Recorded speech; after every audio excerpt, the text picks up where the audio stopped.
I'm Cheryl. And I'm Naima. We're three Black moms.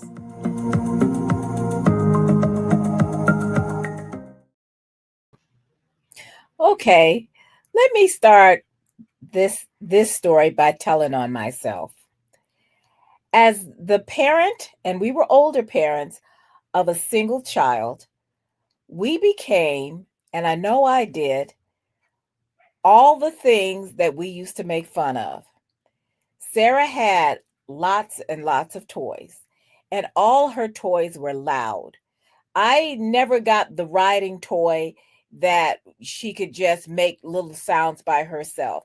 I had to get her the loud one that made all kind of animal sounds. She had the dancing doll, which was a bribe after she got when she was potty training. And it was pretty much she kind of got a lot of stuff where you would walk into my house and say, "Why are there so many toys and this is all one child?" And I used to make fun of people who did that until I became that. But recently she and I went to Riverdance, and the three of us went to Alvin Ailey, and we were reflecting on how many times during her childhood she also had lots of experiences. Now, don't get me wrong, she also had a lot of lessons. She had piano, voice, dance, gymnastics, baton, um, ice skating briefly. She had a lot of things that some of them were expensive, gymnastics, dance, and some of them were not, like ice skating lessons or baton lessons. Those things weren't that expensive.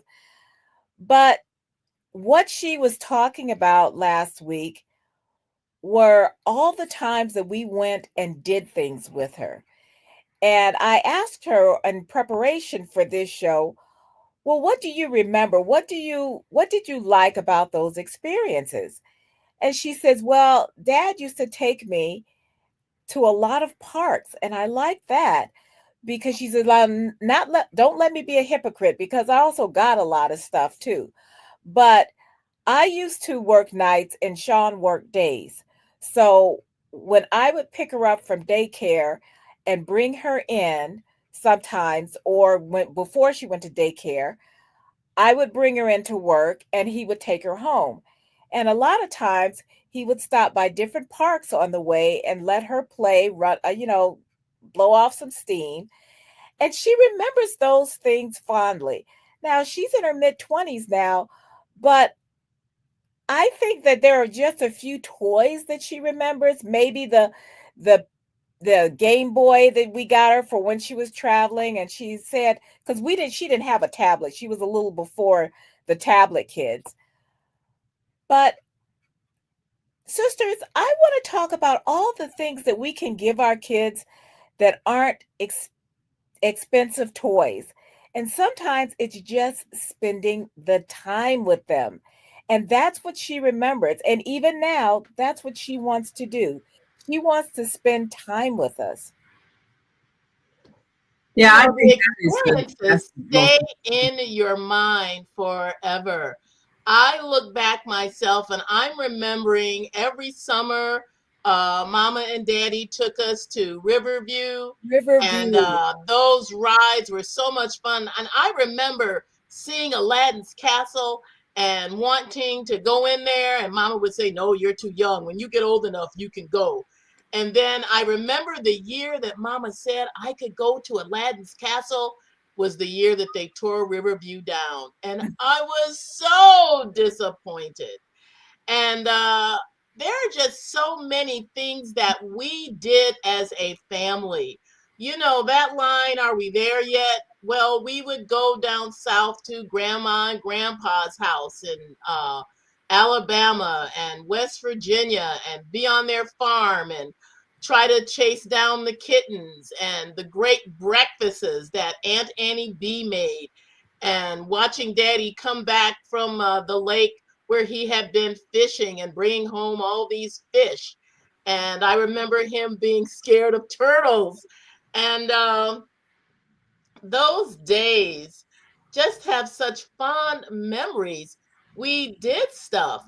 We had toys, of course, but our outings were just memorable. Going to the zoo every year and experiencing some different part of going to the zoo. And I think even my own kids and grandkids, they remember the fun things we did as a family when we went places. Feeding the giraffes was a major experience, and they're still talking about that. And going to the pool and being with other kids for like maybe a birthday party or something. They all remember the birthday parties. I remember there was this one with my grandson. He's still all into dinosaurs, and they had a guest come in with a giant dinosaur puppet on her arm, and she said, "Oh, this is a baby stegosaurus," and all the kids were all screaming and running around waiting to pet it. That's something that my grandson is going to remember forever. Those things are so special. I think it's the time that you spend with your children that they remember more than the things that you brought them. If there was anything I would advise young parents today, don't think just giving your child a tablet so they can sit somewhere in a corner and amuse themselves is going to be good enough, because what happens is they don't really develop imagination. Number one, I mean, if you have a toy that's doing everything for you, what do you need imagination for? So the best thing you can do is give your child experiences, because they're going to remember and they're going to develop a vocabulary as they describe it. I mean, how many words you need to know to talk about something you're watching on a screen? Not a whole lot. But if you can talk about when you went someplace, the water park, all kinds of visual stimulation, it really helps develop a child's intellect when they have memorable experiences, when they go places and they notice things you would never even think of. And they remember a lot of the sensory experiences. And with Zakia, we like to travel with her, and we would take her places. And then she really developed a bond with her grandparents, because Daddy had this routine I think he was one that picked her up from daycare, because both Sultana and I, we were out working and so forth. I think that's during the time we were working on the books. And so he would pick her up from her preschool, and they had this routine. He'd take her to McDonald's, and then, and might go some other place and things like that, or park or whatever. And she remembers that, and they really bonded during that time. And when I would take her out to a park, or we'd walk down the street, and certain people's homes that were famous might live along certain blocks. Oh, this is so-and-so's house, and that kind of thing.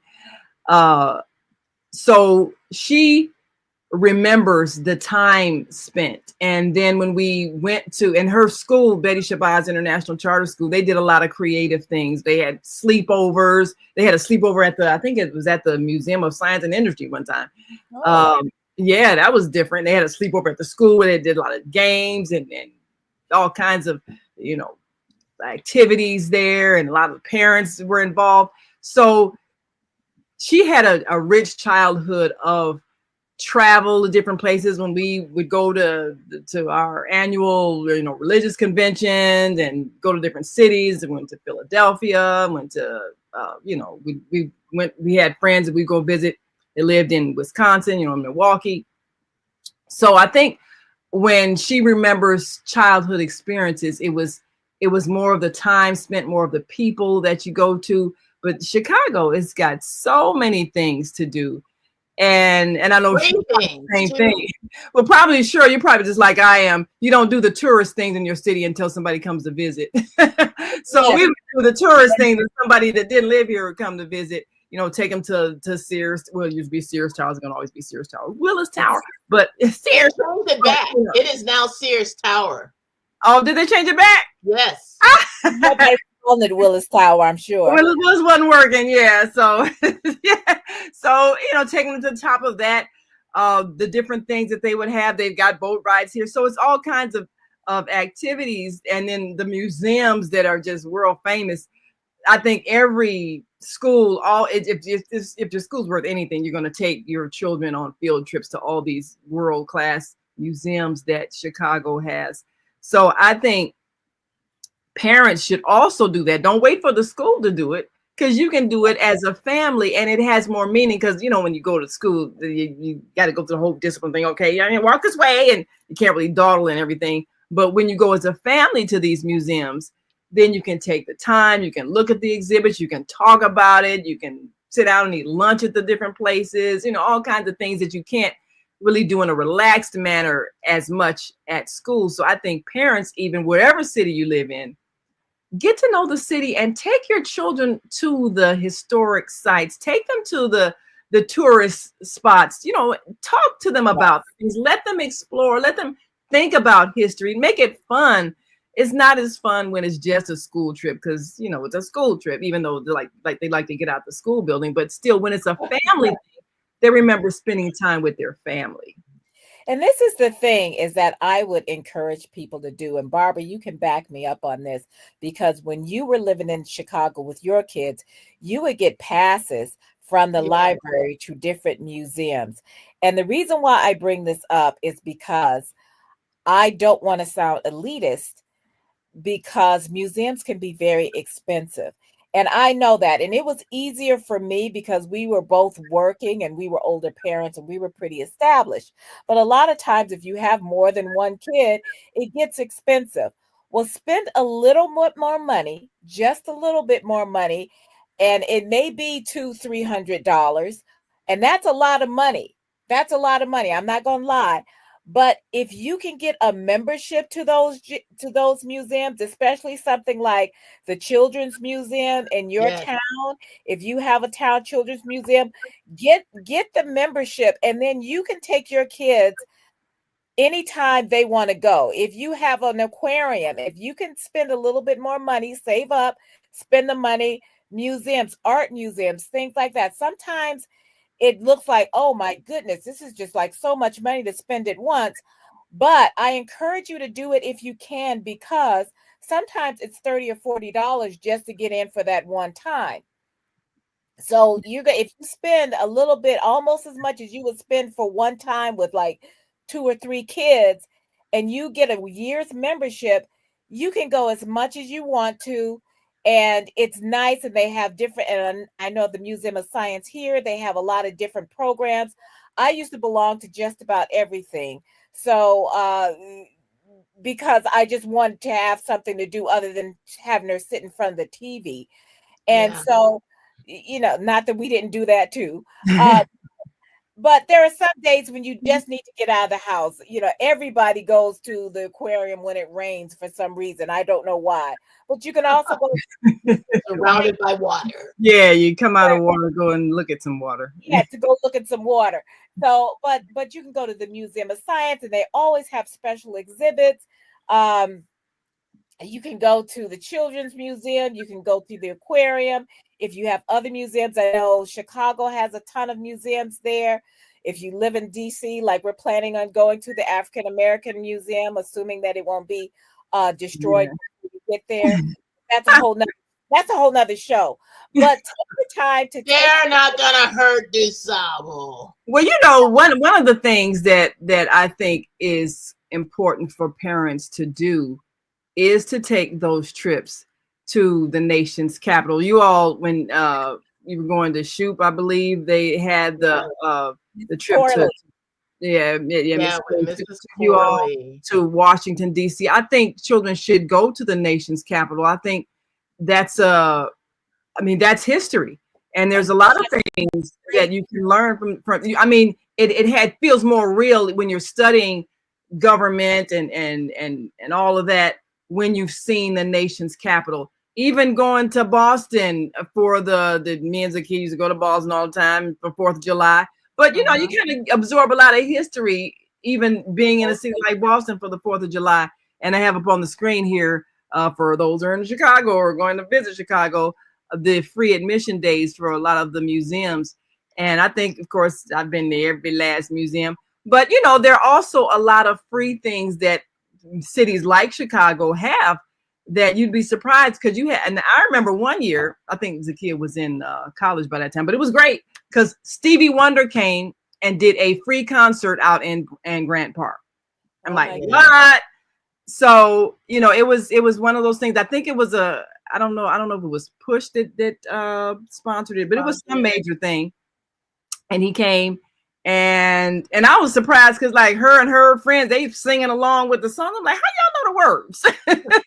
Because they're recycling our generation. Oh, Stevie Wonder from 1972. How do you know that song? But you know, it was a packed place. Yeah. It's like Destiny's Child. A lot of the stuff that Sarah knows, and she'll hear, she says, "This is part of my childhood because this is the songs that you had on when you were." That's how they remember. Yes. But this is the thing with, you know, like I said, Barbara used to get passes to museums, and sometimes if you cannot afford to go to the local library and see if they'll get you passes to some of these museums. And I'm not saying if you can't afford it, but because you know what? You pay taxes. I don't care how much you make or don't make, you pay taxes. So you're paying for this stuff. Go on your website. There's always opportunities for things. And find out what programs. I remember there was one year a friend of mine, her son and Sarah went to school together, and she told me about this program in Franklin Park where they were giving free golf lessons to kids. Mm-hmm. And she says, well, I just want, you know, I'd like to, you know, go. And so we went. I got Sarah like a little golf thing of like, I don't know, 3 or 4 clubs or something. I remember we went golfing, miniature golf. The whale watch, that was fun too. Yeah, going whale watching. Whale watch, if you're living near water, or if you come to Boston, do a whale watch. Do one of those goofy little duck tours. Wait a minute, what was that? I remember the first time you talked about going whale watching. And I was thinking WELL. I'm like, how boring is that? HALE, and you go out watch a whale. So you watch a whale. You will go and see them come up and breach in the water. Sometimes you see dolphins. You can tell people born and raised in the city, they don't know stuff. Well, you know, one of the fun things at the zoo here, the kids, they have all the listings of the times when the animals are being fed, and you can go and feed the animals. They have a huge cage where all the birds are, you know, flying freely, and you can actually feed the birds. You go in, they give you a little instruction, you know, not to be afraid. They put a little bird food on a stick, and you can go inside the cage where all the birds are, and the birds, they will, you know, they'll climb up on your shoulder, they'll eat the food, fly away, and everybody's real gentle. I know my grandkids totally loved it because they have birds at home, so they were used to it. And that kind of activity really gives kids such joy. They got to feed all kinds of animals while they were there. They have the manatee, I think, where you got to feed them also underwater. So many of those things were just exciting, and they were a lot of free activities, like a lot of the little trails where you go, you pay like $5 for your whole family, and you walk along the trails. You see all the different kind of animals and habitats, and those things, the kids learn a lot. You're not in a hurry. They take the time for you to read the inscription about whatever exhibit or animal is roaming freely. And they come back talking about those things. They remember those things. And, you know, before technology, when we were in the car on our way somewhere, we would play these little car games like the first one to see a red Volkswagen or this kind of vehicle or that kind of car. We would play Travel Scrabble. We just had a lot of fun and reading, and we listened to a lot of tapes online. I know cars now, I don't think they even have CDs anymore, but we would listen to all kinds of old time radio shows where you really had to listen to grasp what was happening in the story that they were telling. There's just so many. Well, I think traveling, and then that's another thing, traveling across country, that's a whole different thing. the times when me, Sultan, Zakia, and maybe a couple other people riding with us, we would go across country, going to conventions, going to different events. You see the countryside, you see a lot of different things that you don't normally see growing up in the city, cornfields, everything else. But then you get a chance to have some really nice conversations, and like you say, you can listen to different things on the radio. But it's always it's an adventure because you're getting out of your regular urban Routine. environment Yes. and seeing the rolling hills and all of that. So they get a real sense of the expanse of the country, and it's hard to teach that from a book. You have to physically go sometimes. So I'm taking a look at some of the images of the Buckingham Fountain. Now we used to take Zakia downtown and just hang out at the Buckingham Fountain, and at night it's just magical looking. Colorful. Yeah, very colorful, just picturesque. So we did that on a regular basis. And when then when they would do the colors, at night they would change colors and see all that. So the city's really beautiful. And when you have different places where you live that you can go and appreciate, whether it's a park or a downtown area, first of all, you want to expose your children to other places. Take them to a nice restaurant sometimes where they got to dress up and be fancy and feel special, because that's also part of, I guess, cultural training, even knowing that there are places to go and, you feel special. So that we belong in those spaces. Because this is the thing, we need to remember that our children belong to this world.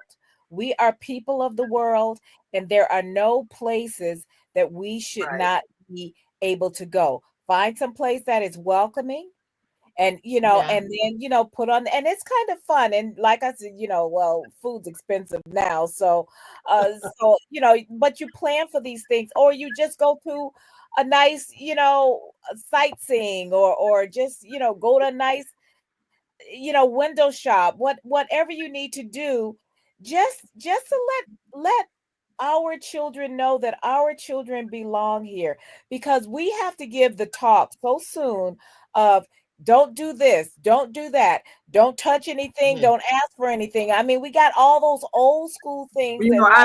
That's one thing we never did with Zakia. We never made her feel like she was like you don't belong somewhere. Yeah, I never made her feel that way. She always felt like she belonged, and I'm sure that's probably why she had no problem getting on a plane, going halfway across the world with no fear at all. Because that was totally with her. And I was going to also say that the Navy Pier has a lot of free activities right there on the pier. You don't have to pay for everything. I don't know if they're still doing this, but in the summer, they would always have like this children's show on the stage and give little prizes, let kids be involved in their little events that they were doing. And those things, I took the kids to those things all the time, every summer. The kids just love that stuff, and they remember those things. Yeah. Stuff that didn't cost much. You'd be surprised at the detail that they remember about an event, and it'd be something you wouldn't even thought they would remember, but that was just a little odd thing, and they would remember. But we're also, because we are getting ready to get into summer, kids are going to be getting out of school in about a month or so.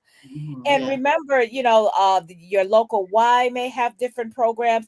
Libraries, a lot of times they have programs. So we're not looking for you to break the bank every time you go out.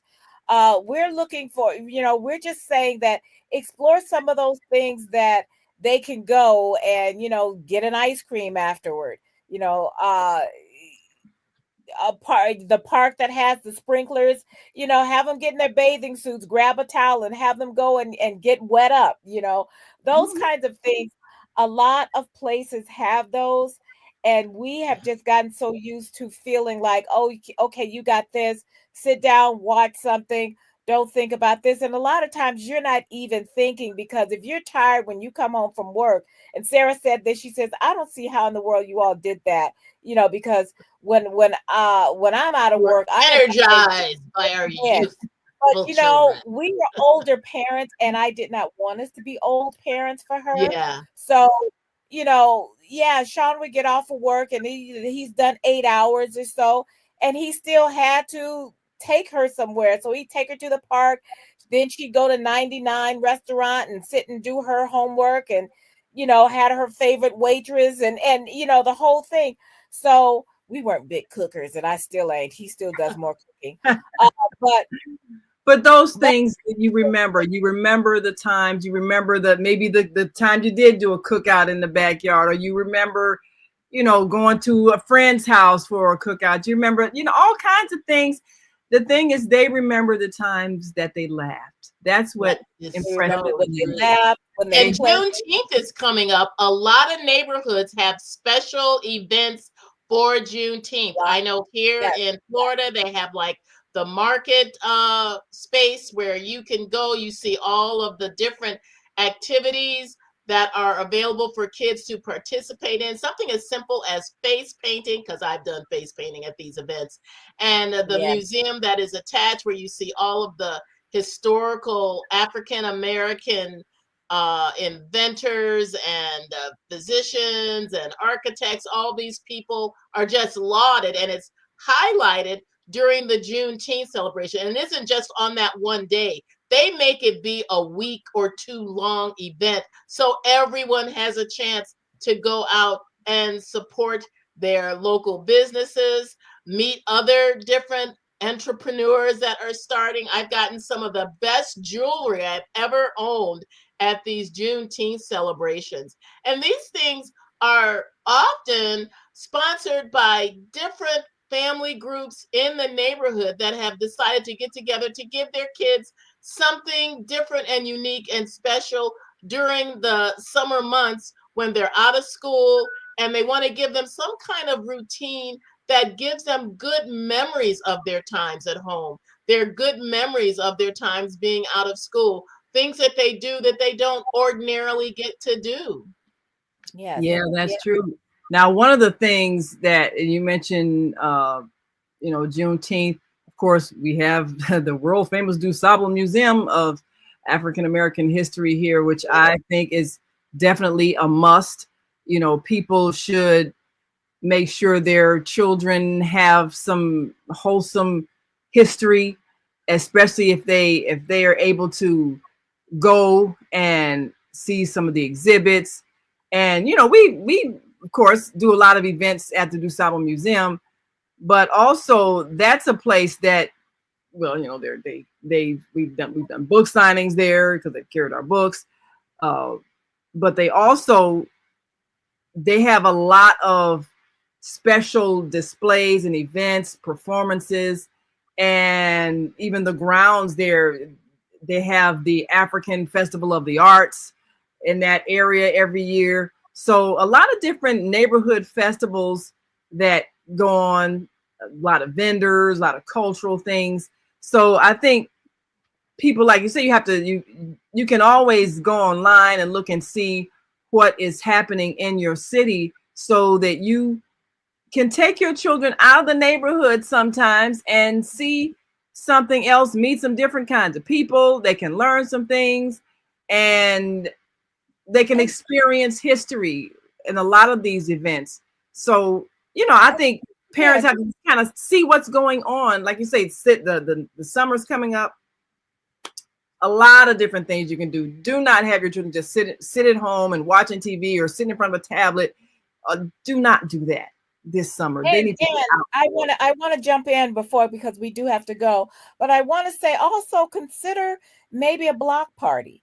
I mean, you can get some of your neighbors together. It's usually not much for you to call the city and have them block off the street.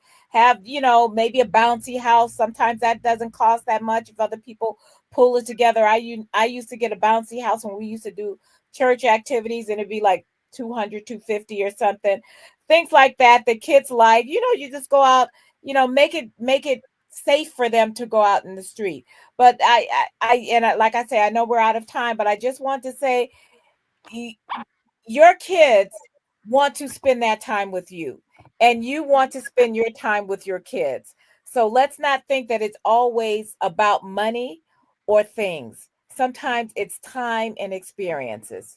Yes, time is always best. Well, thank you all for joining us. Get ready for a great summer. Spend that time. And until next time, make sure you like and subscribe to our Facebook page and YouTube channel so you can get notified every time we go live at 5 p.m. Sundays Central Time, 6 p.m. Eastern Time on Sundays. And until next time, I'm Naima. I'm Cheryl. I'm Barbara. We are 3 Black moms.